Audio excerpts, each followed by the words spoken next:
aquele velho ditado, né? Quem tá vivo sempre aparece. Porque passou uma semana do último vídeo que eu lancei aqui no canal, eu tive um acidente enquanto eu trabalhava e acabei fraturando a anelar aqui da mão direita. Inclusive, ó, ele tá sem unha agora, olha, ó. Tá crescendo a unha no lugar. Com o vídeo de hoje eu vou estar trazendo um formato diferente que eu não apresentei nesse canal até agora, que seria o cenário de What Ifs, os famosos IC dos animes. Sim, eu sei que isso é literalmente uma fanfic com outro nome, tá? Mas, pô, me deixa ser feliz. E pra abrir com chave de ouro, eu quero apresentar pra vocês um roteiro que eu desenvolvi com o passar do tempo, que eu acho bem interessante. E se o Oikawa tivesse dito sim para jogar na Shira Torizawa? Nós sabemos que depois do confronto na segunda temporada, onde o Aoba Josai perde pro Karasuno, o Ushijima nos revela isso. Que o Oikawa tinha sim a opção de jogar junto com ele no Shira Torizawa, e escolheu não por motivos de orgulho e identidade, como a gente já retratou no vídeo antes. Mas e se nessa realidade o Oikawa tivesse dito sim e se aliado à potência da província? Será que seria tão diferente assim? Eu tô aqui pra mostrar pra vocês que seria absurdamente diferente. Nesta realidade, depois do seu último jogo pelo Fundamental, em mais uma derrota para Shira Torizawa, o Izumi e o Oikawa teriam uma discussão sobre o resultado, e cada um seguiria seu caminho para casa, sem saber que essa é a última vez que eles retornariam juntos. E nos seria revelado que o Oikawa decidiu seguir sim para Shira Torizawa e estudar seu ensino médio lá. Nos seus 2 primeiros anos de estudo na Shira Torizawa, o Oikawa teria de se adaptar aos poucos ao time, talvez não entrando como levantador titular de começo. Afinal de contas, o Ashijo, o técnico da Shira Torizawa, nos apresenta sua filosofia desde sempre. O simples é o mais afetivo e o melhor. E por mais que tivesse alguém que não fosse tão bom quanto o Oikawa, mas conseguisse colocar uma bola mais alta para o Ushijima bater, provavelmente esse cara continuaria jogando. Então, nesses 2 primeiros anos, o Oikawa começa a bolar o seu plano para tomar controle do time. Que eu imagino que isso seja uma abordagem bem sádica e interessante no contraste para o personagem que é o Oikawa. É interessante pensar que ele aceitou a proposta de jogar no Shira Torizawa não por submissão ou por segurança, mas com uma ideia fixa na cabeça. Seu talento inato existe, e eu vou prová-lo irrelevante. E desde o seu primeiro treino com o time, ele perceberia o quão simples é o mecanismo. O ataque é previsível, a filosofia é simples e a força resolve tudo. E o Oikawa percebe em algo quase que de imediato. O time não confia no Ushijima porque ele é um líder, confia porque não existe outra alternativa.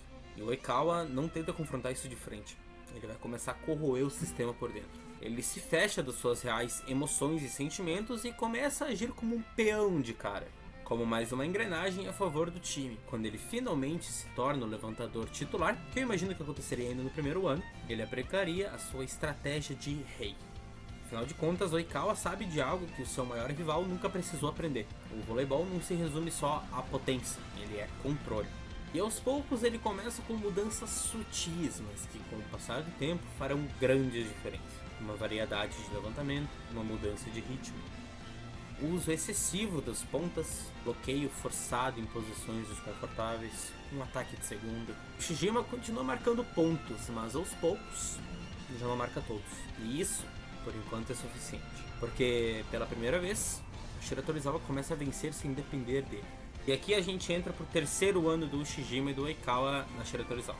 Eles nunca chegaram a desenvolver um verdadeiro laço de amizade, mas de coleguismo eu imagino que sim. E aqui eu imagino que no primeiro e no 2º ano da Shira Torizawa, com o Oikawa e o Ushijima, eles sim conseguiriam chegar ao nacional sem problema. Afinal de contas, na província não tem nenhum outro time que apresente perigo para eles. Isso até o Karasuno chegar no nosso 3º ano do Oikawa e do Ushijima. Primeira temporada, eu acredito que o Karasuno ganharia da Aoba Josai sem um Oikawa facilmente, chegando assim, mesmo na primeira temporada e com o Karasuno não polido, a disputar a final. Eles seriam completamente massacrados, papo de tipo 3-0 assim ó, de cara lavado. Seria um reencontro muito dramático entre Oikawa e Kageyama, e o Kageyama questionaria pro Oikawa se valeu a pena abandonar a sua própria identidade em troca da vitória, e o Oikawa provavelmente responderia com silêncio. Afinal de contas, só ele sabe o que ele busca naquele time.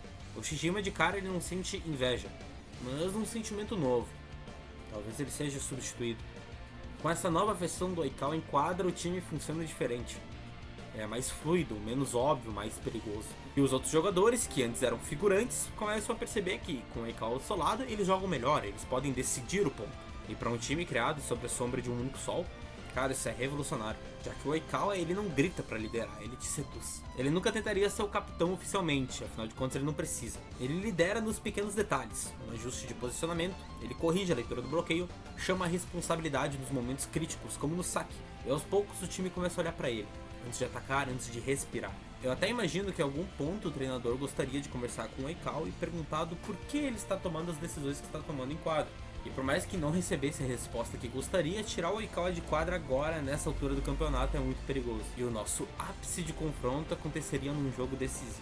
Depois da Karasu sendo voltado ao seu campo de treinamento, agora bem mais polida, eles apresentam uma ameaça significante para Shira Torizawa, por mais que a Shira Torizawa ainda seja a favorita.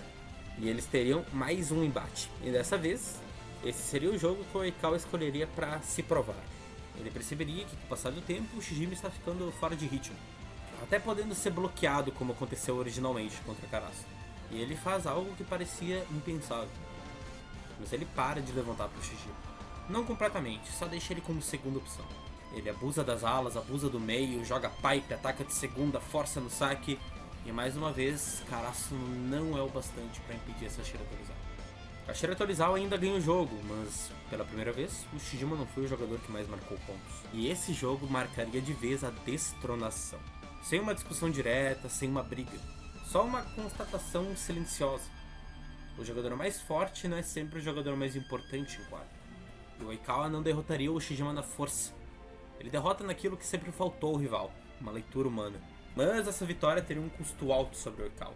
Porque o Oikawa que escolhe esse caminho, ele se torna perigoso. Alguém que mede valor pelo impacto que causa nos outros. Ele prova que o talento inato pode ser superado. Mas para isso, ele se torna alguém implacável, que vence, que brilha, que vira o centro do time, mas sem sua individualidade e que não joga por prazer. A pergunta que fica é, esse Oikawa é o melhor levantador da província? Talvez ele esteja até no top nacional. O Oikawa que escolheu o Alba Josai possa não ter vencido tudo, mas ele nunca precisou esmagar alguém e a si mesmo para chegar onde estava. Esse Oikawa vence, e mesmo assim, continua fugindo do mesmo medo de sempre. Obrigado por ter ficado comigo até o final do vídeo. Eu sei que esse formato, essa ideia é um pouquinho diferente do que eu apresentei até agora, mas era um tópico interessante que eu queria discutir com vocês. Planejo aumentar a frequência, talvez 2 ou 3 vídeos por semana, agora que, bem, eu não preciso mais trabalhar. Agradeço muito por ter ficado até o final comigo. Valeu, falou!